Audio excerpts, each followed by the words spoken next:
Meron nga bang mailalabas na bago ang Echo after that resounding victory mula sa Blacklist International in Game 1. Pasok na tayo sa ating drafting phase. Ngayon naman ay nasa blue side pa rin nata ang Echo. Nanatili sila. Oh, this time around, pero magkaroon ng difference in terms of the sequencing of bans. Nakita natin isa sa mga naging masakit sa ulo ng Echo was yung Edithel and Angela. Pwedeng baliktarin muna nila ngayon ang sitwasyon. Oh, Faramis ang kanilang tatanggalin dahil nga naman ang naging pick kanina was Baksha and Faramis. Kaya naging mas madali para doon sa Angela and Irithel. Ay may kita natin yung previous draft nila. So ngayon naman para sa side ng Blacklist International, pwedeng yun ulit ang kanilang maging pattern. Although there's a tendency na ma-open yung Joy. Hindi lang Joy even Nolan dito ay available. Parang binibigay talaga ng Blacklist International na pinoforce nila dito si Carl TC na, boss, mag-Nolan ka. Sige, kami bahala. At na-practice na namin yan. And ang problema, kapag hindi kinuha to ng Echo, mapupunta ngayon sa Blacklist International. Takita na natin yung Nolan ni Sensui. Oo, ang ganda rin ng gameplay dito ni Sensui with the Nolan. Pero mukhang ibibigay nila ang Nolan sa kamay ng Blacklist. They take the back siya instead. Ang maganda dito ay very safe dito against sustain lineups dahil sa kanyang natural na anti-heal. And speaking of anti-heal din, parang medyo manenegate na nga dito yung mga open pa na dalawang support heroes. For Blacklist International, pwede silang ulit mag-opt na kuhanin dito yung Angela Irithel para lang mabilis ang kanilang gustong gawin or pwedeng agawan nila ng Joy kasi nakita na natin yung potential for a Baksha XP lane again. So pwede pa tong iliko ng Echo. Pwede rin sila makakuha or pwede rin sila mag-secure din ng XP laner dito ni Edward, but that's gonna be Matilda and Valentina. Wow! Oo. Ayun nga pala, Renner J. Oo, ano na to, si Rene J.K. Labajo. Nga pala.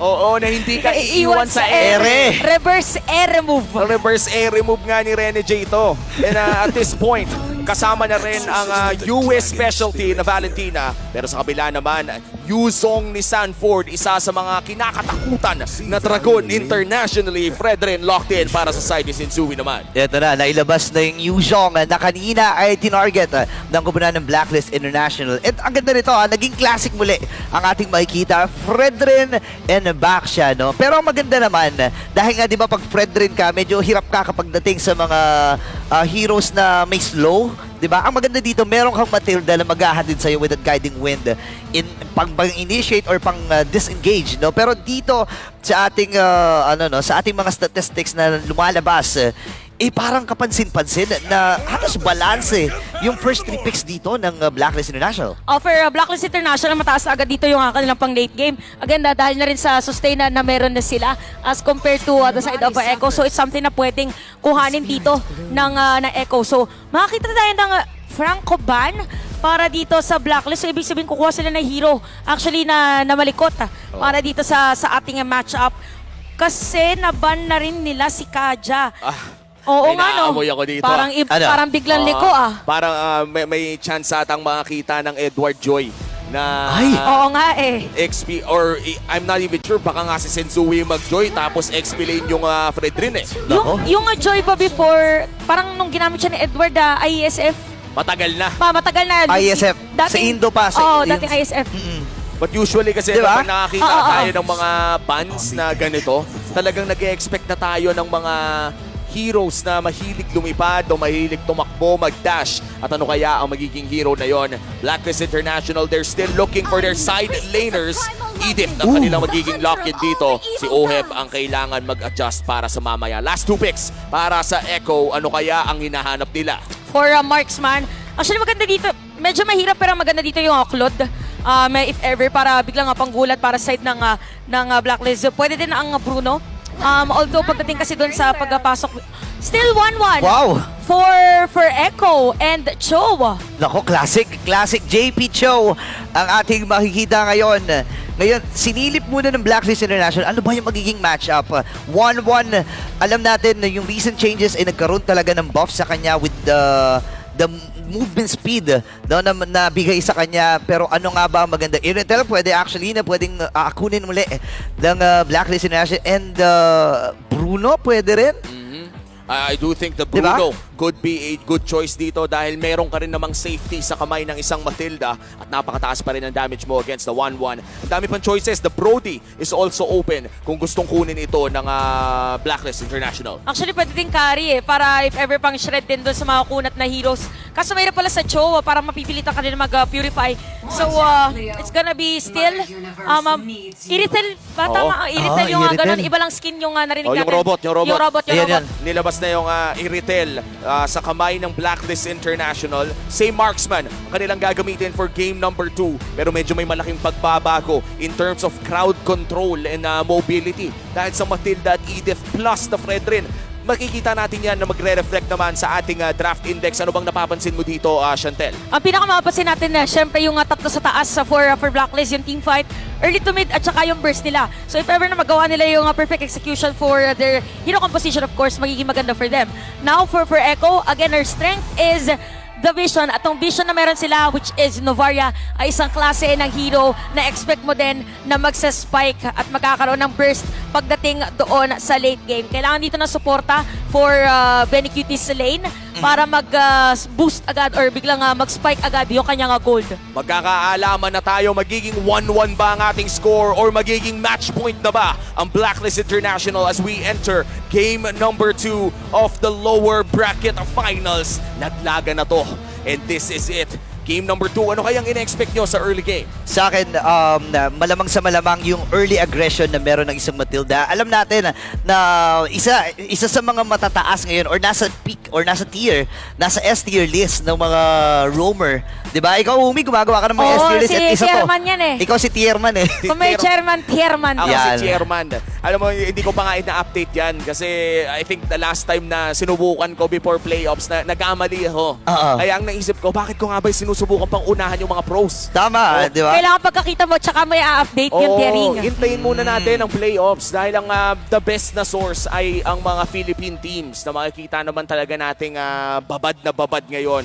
Prime time sa ating playoffs. Sinaabangan lamang natin magsimula ang game number 2. Chantel, ano bang may nararamdaman ka bang kakaiba para dito? Sa tingin mo ba game 5 na naman dahil nagkakast ka? Feeling ko, ano mo yung sa sarili mo, tinanong mo pa ako. Feeling ko na nararamdaman mo eh. Oo. Pero so far, parang majority nga ng cast ko, umaabot ng matagal. Oo. Okay lang yan. Ang tawag dyan Mga 22 minutes, ganon. ayaw mo nun, sinusulit mo ang tickets Tama. ng ating mga nanonood live dito sa venue. Kanina lamang ay nakita ko rin sila nag-e-enjoy sa ating first floor Oo na nga maraming pala. activities. Bukas ay marami din kayong pwedeng daanan dito. Natry mo na ba yung sa Mia's Corner? Gusto ko nga pero Yung pumapana. Natry ko na yung sa Mia's Corner. Kamusta? Nanalo ka? Ay, hindi pala ako nag-try yung katabi niya yung parang shooting. Oh, shooting. Oo, na hindi yung Gallery Studios kasi Oo. venue natin yung dati. Oo. Pero masaya dito sa EBM Oo. Convention Center.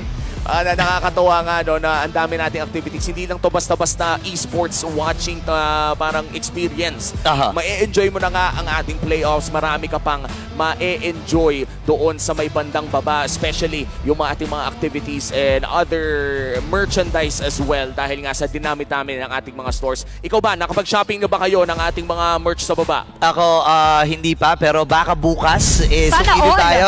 Wow! Ewan ko, kayo mga nakapag-shopping na kayo. Si Midnight mag-shopping yun. Oo. Oo. Narinig ko kanina, Matik, shopping matik. daw siya eh. Ako bukas mag-shopping. Ang aking mga hahanapin dyan ay yung mga pwedeng mailusot lang na maliliit sa bag. Pero mailulusot na ba at mapupunta na ba sa bag ng Echo ang 1-1 o match point na ba for Blacklist International? Magkabilang mundo ang ating mga junglers. It's orange and purple buff starts at mukhang hindi sila magkikita until the 2-3 minute mark. Oh, Yeah. ano pa talaga, total objective pa. May kita natin, this time around magkakaroon ng change actually. So, dalawa na lang for the side of Blacklist International.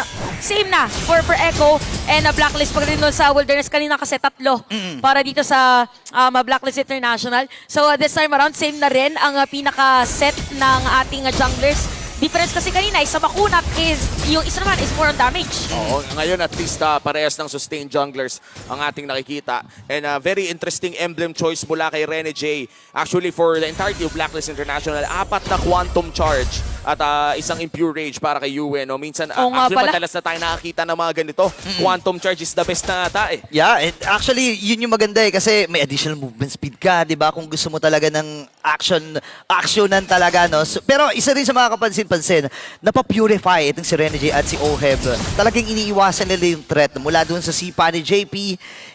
Alam naman natin kung gaano din ka-komportable si JP kapag gahawak niya yung show. Remember, yan ang finals MVP ng MDL Season 1. Pero dito sa turtle control rate, malaki ang kalamangan talaga ni Carl. Oo, parang kakaiba din kasi ang turtle control talaga ng Echo. Pero mukhang papasukin dito si JP, half HP! Oy, control, pero na-control niya na mapa-flicker.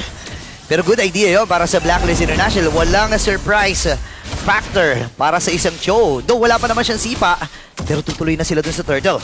Dahil doon sa pag-zone nila kay JP, walang taga-setup play para sa Echo. Naku, ipit ata si Carl TC dito, pero kinakaya niya makipagsabayan. Mauuna pa nga ata si Sensui, pero si Carl di siya makakuha ng turtle ng ating game.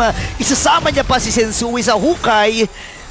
Double trouble para dito sa Echo. Sulit na sulit para sa Echo. Medyo napaaga yung Appraiser Strat. No choice na din kasi malapit Totoo. na siya mamatay nun eh. Nakita natin na halos wala na talaga yung kanyang HP. And for Echo right now, again, yung kanilang strength dito is mabilis din naman makakahabol si Carteezy doon sa mga areas of possible team fights and mga objectives na rin. So right now, for Blacklist International, nag-aantay din sila kung ano nga ba ang possible na play from Renegade. And by the way, gusto ko lang balikan natin yung dalawang naka-purify para sa Blacklist. Sabihin natin na isa na lang sa parang pinaka-viable target para dito for JP is si Yue, yung Valentina. Kaso kung babalikan natin, si Valentina, may pang taunt din kasi siya na skill. So if ever man nalapitan siya, pwede niya guluhin or lituhin yung show.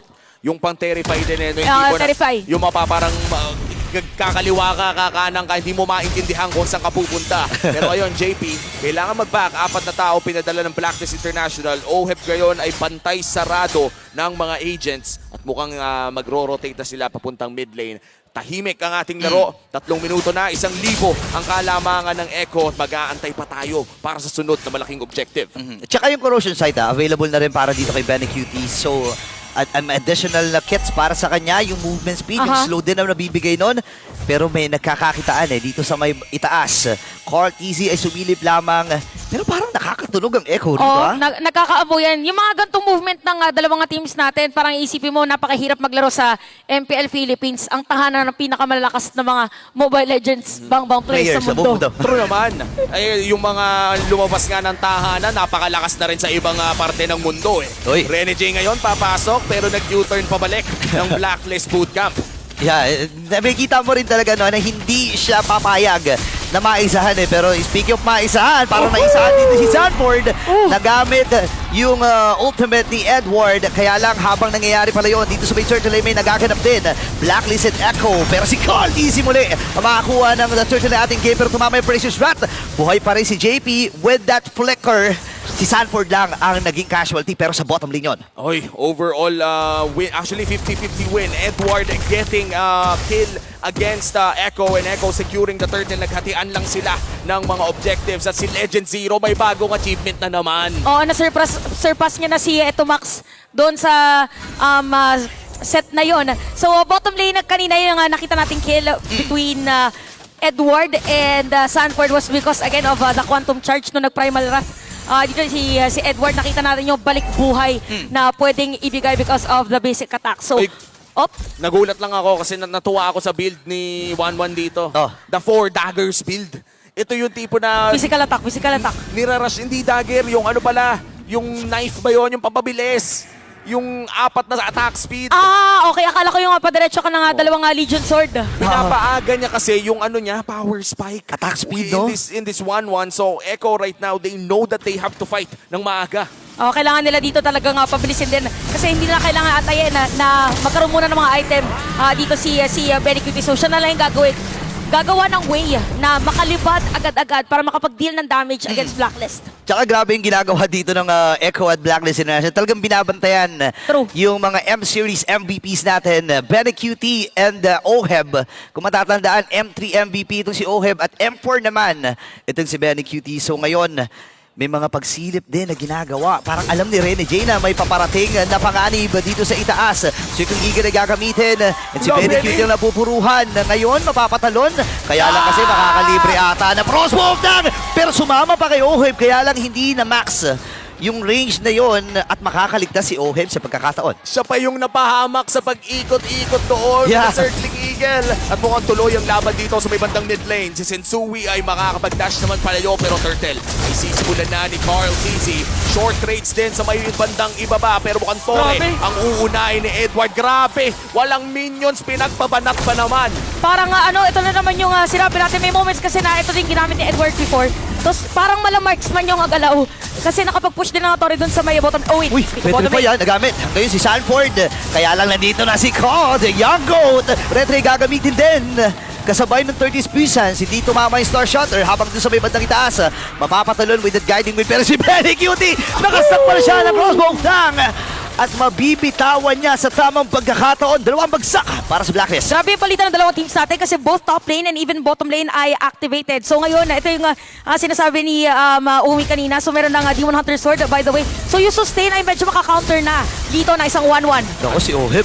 Si Oheb, no, delikado pa rin at talagang nakikita na natin ang kalamangan sa gold lane ng Echo dahil na rin sa mga failed engages na nakikita natin mula kay Rene J with the counterplay coming in from the crossbow of Tank. Ito na siguro, no, bumabalik yung problema na dati pa natin tinatry i-solve. Ang hirap talaga patayin ng 1-1 kapag nakaangat na. Oo, hindi ka kasi matatarget kahit lumilipad na yung hero mo, parang kaya din nga talaga naging crossbow ng kanyang ultimate. So ngayon, Echo, makikita natin na sila yung nagdi-dictate ng tempo for this game. And speaking of, Benny Cutie is now at 5.8k as compared to Oheb, 4.9k. So kailangan dito mag-double laning na ni Oheb at bigyan ng space na Blacklist International. Malaking bagay din ang 1,000 kapag gold lane ang usapan. At ngayon, 2.6k na nga ang gold lead ng Echo, pero kaya pa rin naman sigurong lumaban ng Blacklist in terms of a team fight. Sensui ngayon, knock up plus the taunt on Carl Tizzy, pero napakakunat niya. JP ikutan ni Rene J, pero mukhang hindi nila itutuloy Wala. ang labang iyon. Tinakot lang nila palayo sa purple. Yun nga habulan, pero hindi. Re-respeto ang Blacklist International dito. Alam nila na lugi sila in terms of kits dahil 3k na nga ang gold lead dito ng Echo. But then again, Blacklist International, mataas pa rin yung kakayahan nila dito kasi wala pang death itong si Oheb.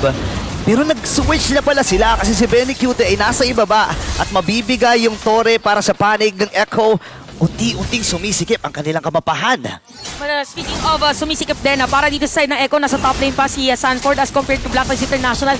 Kompleto na, so pwedeng pumilit ng play. Sumipa dito, nilayo lamang doon sa Lord Pit, pero ilalayo rin ni Rene J with the guiding win.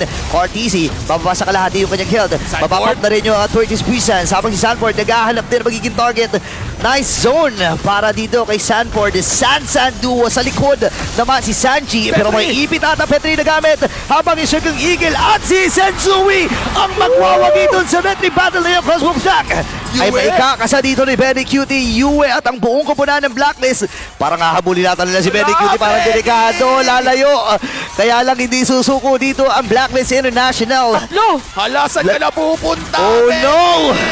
Oh my goodness, sakto pa shutdown. So ibig sabihin, mas magiging mataas pa yung goal dito ni Oheb. At may kita natin because of that team fight, makakakuha na rin dito ng Lightning Truncheon si US. So unti-unti na rin lumiliit ang kalamangan ni Benny Cutie dito in terms of gold.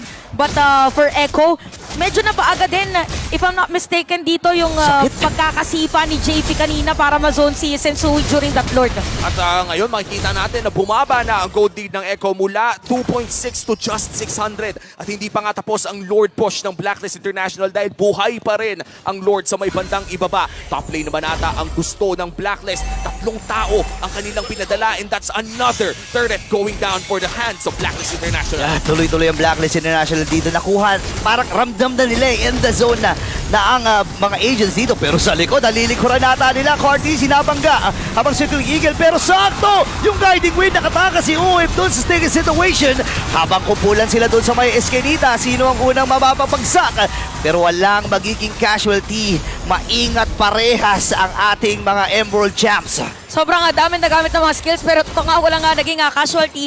At eto na, kanina parang around 500 ang kalamangan ni Benny Cutie pagdating sa gold. Ngayon ay 7.8k na. And may kita natin dito may Flask of Oasis already for Rene J. So it means na kung sinong mag-guiding with or majority of the players dito ay nandun na yung sustain yun. Nakikita natin kanina nga damage over time for Blacklist International. Now, if you are Echo, as much as possible, kailangan ma-proc at kailangan mapalipad nila dito si Benny because si Benny farm din naman na 3-1-0 for this game. O kumbaga, alam naman natin na kaya nang bumawas ng 1-1 na to. Ang question na lang ay kaya ba niyang makalipad?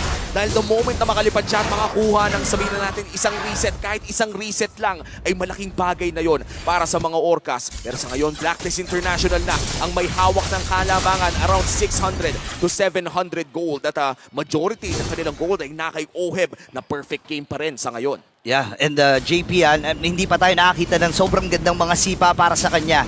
No, parang alam ng Blacklist International na any moment ay pwede silang sagipin dito ni Rene J. And actually, kahit sabihin na natin na hindi pa sila nakakakuha ng magandang pwestuhan, yung mga save dito ni Rene J ay sobrang ganda eh. Pero hindi makakasipa dito si JP habang tuloy-tuloy Petri nagamit. Crossbow down! Makakaliban si Benegudi din at sinolo ni Sensui yung damage. Rene J papasok din sa loob habang si Sanford nagamit na yung kanyang Black Dragon form.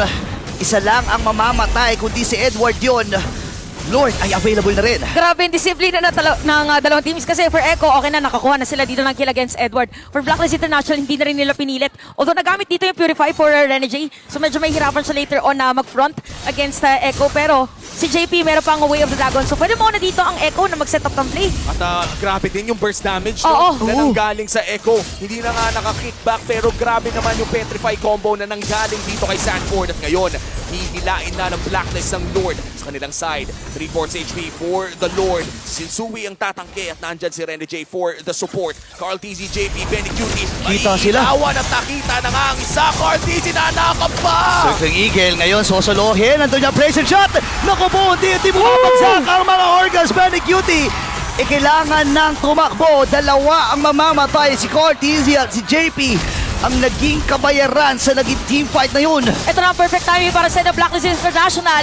Nakuhanin yung Lord. At ito yung sinasabi nating movement or mobility na lamang ng Blacklist kasi pwede lang pilitin for another team fight. At after nyan, magkakaroon pa ng Guardian Helmet si Sensui. So, pwede natin sabihin na talaga mag-front na rin si Sensui ngayon. At ang ganda ng item, by the way, dito ni Yue, which is yung Winter Truncheon.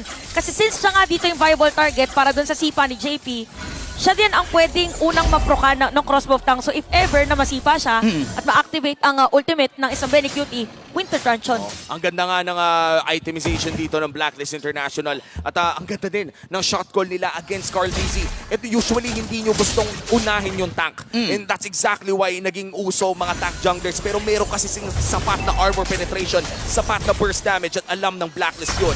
Ngayon sasamahan nila ang Lord sa may bandang itaas. This is a Luminous Lord. Kaya naman babangga ito. Sanford with the zone out. Black Dragon form already expended. At hindi nila itutuloy ang labang yun. Yun, magiging matagumpay ang kanilang pagdepensa at mabilis din ang tutunawin nito. Blacklist International, alam din na sila pa rin ang may upper hand.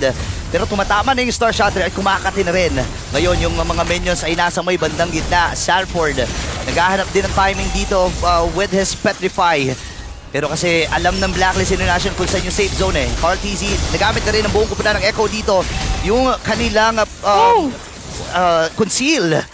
Pero again, bagsak yung top and bottom para sa kumpuna ng Echo. Sobrang gandang minion wave management kasi nadepensahan na. Akala ng Echo nadepensahan nila yung top lane kasi nandun dumaan yung Lord kanina. Yung pala dahil makapal na yung minion wave, hindi na nila nadepensahan yung bottom lane, hindi pa nila nadepensahan yung top lane. So ngayon, Blacklist International, 3K gold lead sila dito for this game. And for Echo, a bit struggling kung paano nga ba talaga mag-set up ng play, kung paano sila mag-clear na minion wave. Again, because of the purifies ng mga kailangan na target against Blacklist. At buti nga nabanggit mo no, yung wave management na pinakita ng Blacklist International dahil nakuha nila ang dalawang inhibitor turret na yun ng hindi kinailangang lumaban at na-burn pa nga mga crucial ultimates mula sa Echo katulad na lamang ng Black Dragon form. At ngayon, isang minuto ang ating hihintayin bago lumabas ang third Lord of the game. In terms of the objective score, lahat ng turtles ay napunta sa kamay ng Echo. But in terms of Lords naman, si Sensui ang nakakuha ng last two Lords lords of the game. Ang tanong, yung sunod pang lord, si Sensui pa rin ang makakuha. Makaka-contest nga ba ang Echo for the next lord take? Yeah, actually nakadepende yan kung paano magpo-flow dito ang Echo. Alam nila na medyo lugi na sila pagdating sa top and bottom and kailangan nilang alalahanin to. Kasi may split push din na threat para sa Blacklist International. Knowing na lamang sila in terms of map control, lamang sila pagdating doon sa zoning dahil nga sa ginagawa ni Edward and even Rene J na nagiging susi para makaligtas yung mga vital heroes ng Blacklist. Sobrang on point dito yung depende kasi kung papansin niyo, di ba most of the time yung XP laner mo siya yung mag-long lane pag gantong mga objective. Kaso dahil kailangan dito si Sanford and even Edward, hindi mo na mag-long lane. So pagdating doon sa may minion wave, aangat yun sa may blacklist. So ang daming kailangan bantayan ng Echo. Kaya kailangan dito unang makapag-set up ang side ng Echo. Specifically, si JP. And Sanji ngayon pinapadali ang trabaho ni JP, poking down key targets on the side of Blacklist, pero magkakaroon nata ng matagalang Lord Dance. May nahuli sila! No. JP, kailangan na yung tumakas. May Shunpo pa naman. At mabubuhay ang roamer ng Echo. Balik tayo sa sayawan. Balik sa Lord Dance. Sensui versus Carl TZ. Ang laban ng mga junglers for this retribution. Yeah, ito yung kapanapanabik yung 50-50 battle pagdating sa retrihan. Pero maganda ang pwesto ng Lord na ito dahil nakapanig ito para sa side ng Blacklist International. Habang si JP sumisilip, so kung eagle ay gagamitin, pero baback away muna itong si Rene J. 25k ang buhay ng Lord na ito. Papasok si Sensui, makikipag-ambahan lang kung sino gagamitin. JP, pero sakto ba yung sipa? Patutupayin na ba nila dito ito si Edward, pero mabubuhay pa. Blackjack ang firmly gamit ang Petrify as well. Crossbow tag! Babagsak si Agent Zero habang si Sanford. Papasok na ngayon si Benny Cutie. Babagsak din si Ohe. Babang Bridget Schmatt ay natamaan si Benny Cutie. Ngayon Sanford versus 3. Sanjay nandun din. Court easy. Ay nag-roam around lang doon sa paligid. But then again, wala pa rin makakakuha ng Lord na to. 2-for-1 exchange. Itutuloy kaya ng Echo itong Aray Lord ko. take na to. Parang i-reset pa rin dahil walang free hit. Actually, dalawang teams natin walang free hitter. Lamang nga lang, dito ang Blacklist International pagdating doon sa may minion wave. Pero parang ipipilit ng Blacklist na magkaroon ng team fight. Aray ko, Circle Eagle and the pressure shot. Buti nilang hindi nasalo doon sa may bandang gitna. Habang si Court Easy, i-absorb lang yung damage. Yue, kumakatin na rin. I think dahil din doon sa kanyang Divine Glaive. So ngayon, hatakan muli doon sa Lord. Mabubuhay na rin parehas na mid lane, na gold laners. At wala pa rin makakakuha nito. Ang tagal na ng ating Lord Dance dito at nabanggit ni Chantel na may advantage ang Blacklist dito dahil ito sa dalawang inhibitor turret na nakuha nila kanina na talagang tumutulong sa kanilang pag-apply ng pressure as the Lord Dance continues. Kailangan may dumepensa mula sa Echo. Kailangan makatakas si JP at makakapag-shoot po siya palayo. 5 tao ang meron dito for the side of Blacklist at hinihintay pa rin natin kung itutuloy nga ba nila ang Lord na to. Si Benny Cutie may pipilitan talaga dito nga magkat ng minion wave. Kasi if ever na hindi nila ito depensahan, pwede mag-split push by the way ang Blacklist sa kanila. Carl! 4v5 ngayon yung nakakapang habang si Cart Easy, pop na pa niya yung mortality, si Sanford dun sa likod, pero ilalayo muna with that guiding wind. At ngayon yung Lord ay buhay pa rin na may ipit ata si Sanford dito at babagsak yung Yan mode at makukuha ito ng Blacklist International. Sanford will go down habang Circling Eagle palayo muna. Benny Cutie ay buhay pa. Meron pa siyang crossbow tap pero makakapag-win third destruction. Ito si Rene J at crucial Lord Steel para kay Sanji.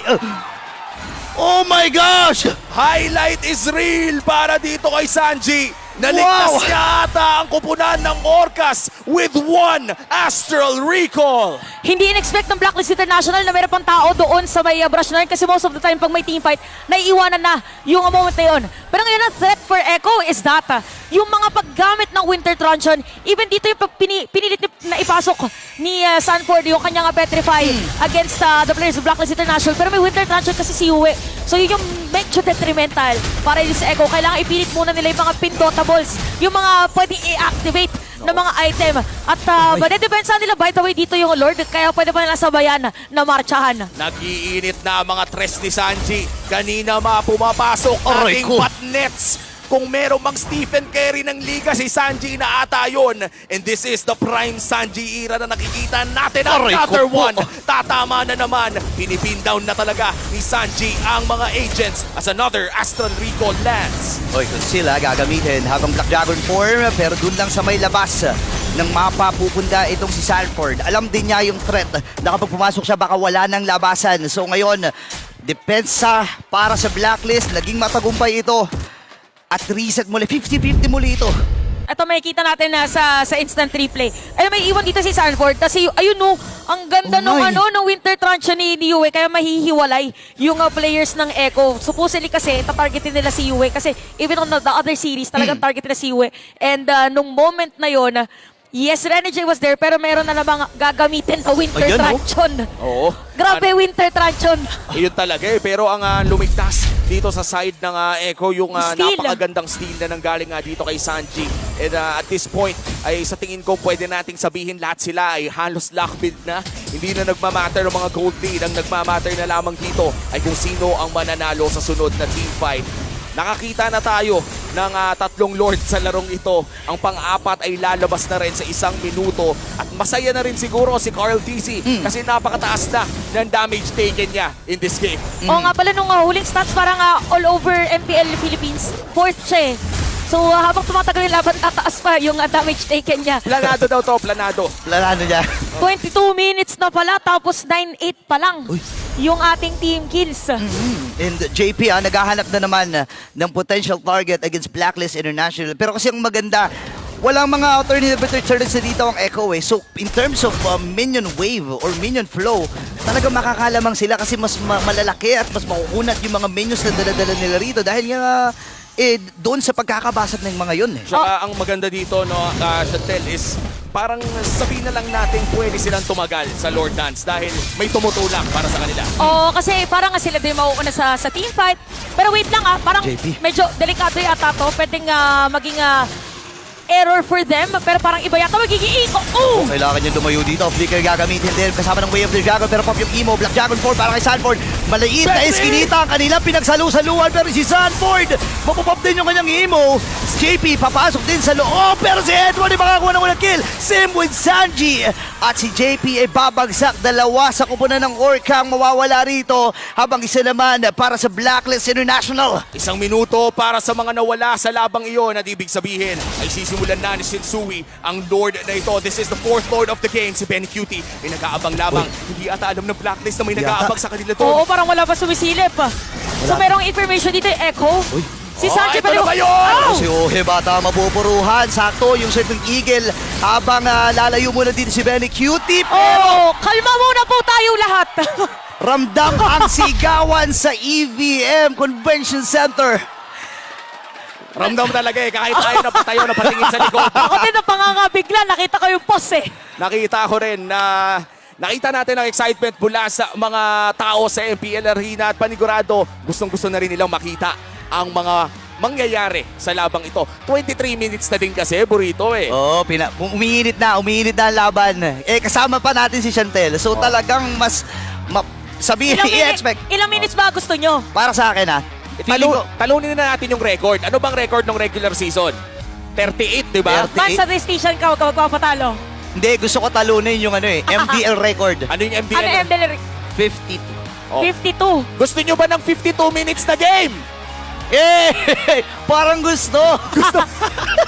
Parang parang tinaas nila yung mga lobo nila tapos biglang Parang 52? hindi sila, parang, 52. parang sigurado sila eh. Hindi ba sila sigurado eh? Okay. Masakit sa po.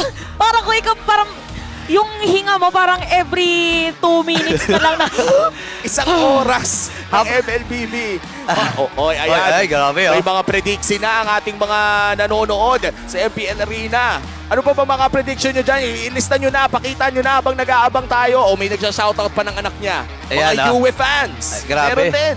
Alam mo naman yung mga UAA fans, laging mga galit yan lagi nagsisigaw yan ako din mag-shoutout pala ako. Shoutout sa mama ko.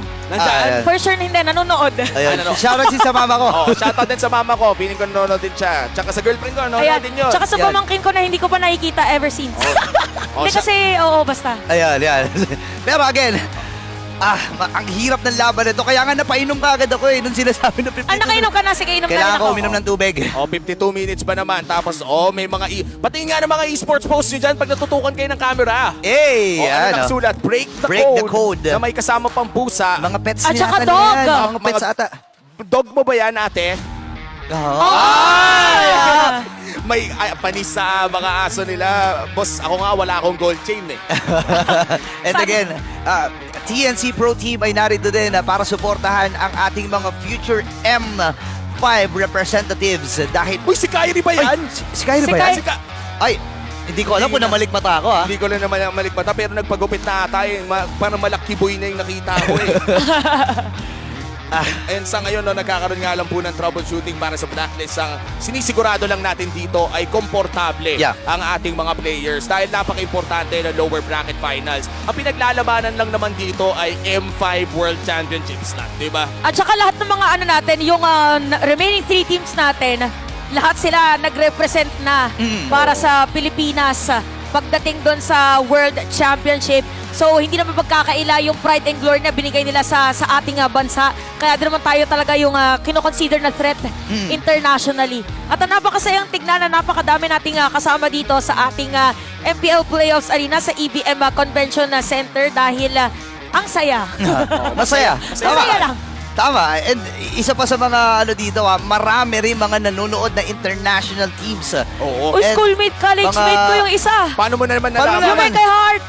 Ayan. Ay, wait. Org mate ko pa yan. Oh, Ay, shout out shout out. sa inyo. Si Christine Naalala ka. Naalala ka. Christine Oh. Napenas. Oh. Oh. Pause ulit. Ano Okay. lang, sneak peek, Sneak peek lang kayo naman eh. Nag-ingay agad. Balik tayo sa inyo. Ay! Balik Ayan. tayo sa Orpec. Pwede Ayan. po bang maka-request ng kiss sa pisngi? Shoutout nga pala sa mga taga-Yupilas Baños. Ayan, Okay. shoutout sa inyo Shoutout po lahat. sa inyo. Shoutout po sa inyo. Wala bang kiss sa pisngi dyan? Wala. Ayan, syempre. Nandito ang ating mga fans ngayon na nag-enjoy ng MPL Arena. At ang ganda talaga ng merch ng Blacklist International, no? Oo, Yung sobra. mga makikita mong may umiilaw-ilaw. Ay, Mga- ay! Ano din, maganda. May panlaban Palaban pa din. ng ego eh. Palaban din Sa sa mga bagay, merch. Pasko na rin. Oo, Palaban. palaban talaga. Yung mga di mo ng mga ilaw-ilaw na yan. At ayan na. Ayan. Na-peer pressure po si Kuya din. Hindi nyo naman kailangan gawin Oo, kung hindi ayaw naman. nyo. Okay lang. Finger heart na lang Ayan, tayo. finger heart. Ayan, shoutout sa lahat. Shout out sa inyo. Ayan. Dito naman sa may bandang baba. Mga Ayan, thumbs up, thumbs up. May mensahe po ba kayo sa mundo? Speak in sign language po. Grabe naman yung mensahe sa mundo, syempre. Wala namang mic na nakadikit sa kanila. tama. So kailangan Tama, tama. either isulat sa phone o mag-sign language. By the way, sa ating sa baba po, doon sa ating ground floor, ay meron pong mga cafe doon, mga Yeah. ng mga differently abled people ang nagbebenta. So kung gusto nyo makasuporta sa ating mga disabled na mga kapatid, ay bumili kayo ng mga snacks doon sa may baba. Yeah. Ang dami ding masasarap na pagkain na activity. So kung napadaan kayo dito sa EVM, ay marami kayong pwedeng ma-experience. Hindi lang basta-basta panonood. Yeah, and nakita din natin, no, may mga merch doon, may mga booths din na kung saan may pwede kayo magpa-picture, Tama. di ba? May mga magagandang tanawin din na pwede nyo puntahan doon. But again, ito yung maganda dito dahil ang nakataya ang M5. Anong nangyari doon? That's lot. Ba't nagsigawan? Ano Bakit may nagsisigawan? Madilim kasi, hindi namin nakita. Pwede nyo bang ulitin? Pasum. Ayan, no? Ayan, lumapit lang pala talaga. Kita na tayo dito eh. Oh, Ayan, Dito naman tayo hi muna dito. tayo. Hi muna. Ayan. Enjoy lang po tayo dito sa MPL Arena. Nakikita talaga natin yung mga tropa time. Double date ba ito? Double date po ba ito? Double date. Ay, ayan ang trip. Double date sa Oo. MPL. Diba? Kasi again, weekends ngayon eh. So Oo magandang nga pala. i-celebrate yung mga pagkakaibigan nyo. Happy Saturday. Yung Happy Saturday. And syempre sa lahat ng mga nanonood din online na nag-aabang Oo. dito sa laban na ito. Malamang sa malamang ay napapatayo na rin sa kanilang mga inuupuan. Oo. At talagang jam-pack tayo dito O, punong-puno ngayon ang stadium at kung para dyan sa mga timbahin natin dyan, kumuha na kayo ng tubig, maghilamos na kayo kung di pa kayo naliligo. Kung nililibag na kayo, kumuskus na kayo ng konti. Tanggalin na. Pero yung iba, yung mga ibang fan base, hindi muna naliligo. Oo. Ay, oo. Kasi may paniniwala na pagka Pamahiin. naligo, parang tinatanggal ang swerte. Ganun pala yun. Dapat pala hindi ako naligo bago tayo nag-gas. Dahil ngayon, Ayan na. makikita na natin sinong timang naligo, sinong Dalawa. makakaswerte dito sa Lord na to. Okay, dalawa Wait, ang kulang. Take note, baka pala humingin wave dun sa may bottom na ito yung sinasabi natin na kailangan lagi pantayin ng echo. Okay, dalawa ang kulang dito para sa Echo. 8 seconds para kay Sanford. Makakahabol nga ba sila? Kasi 16k na lang ang buhay ng Lord na ito habang siya ng Eagle. Napop yung immortality niya. Kaya lang si Soccer Easy ay naroon din para saluhin lahat ng mga pana dito ni Oheb. Ngayon, retrihan na magaganap. Ang immortality na gamit din. Pero si Sensui magwawagi. Mamamatid din si Cortez. At ang Echo ngayon ay magbaback away na. Pero ang daming minions sa baba, ha? Kamuntikan Daming na. minions. Kamuntikan na pero makakapag-defend Kalahati. ng Okay. Echo. Nangalahati Okay. agad ang buhay. At 50 seconds pa bago lumabas ang Young Goat. Imagine guys, nung moment na yun, minion wave lang yun, pero kalahati na agad yung naging damage. How much more dito sa Bitbit na panibagong lord ng Blacklist International. Okay. So ngayon, kakalma yung Lord ay kasama nila. Lord Push ay parating na. Flicker play pero may shoot sa Nakasunto, goal. nakaiwas ha, pero may sipa din ang gagawin. Makaka-base na ka ba dito ang Blacklist International? Isang hakbang na lang. Blacklist International ang magwawagi sa laban nito. And this winning moment is brought to you by our official sponsor, FWD Life Insurance. Match point para sa Blacklist International. At kasabi nga ni Burrito, isang hakbang na lang at magbabalik na sila sa M-Series. Grabe, pinapakita dito ng Blacklist International. We really have to take note na iba yung nilalaro dito, both or actually all players. Si Rene J, parang pinili niya talaga mawalan dito ng immortality. Si Benny Cutie, si Oheb din na i-refill niya kahit game number 1, parang same performance dito kahit hindi Angela yung kasama niya. So, in terms of objective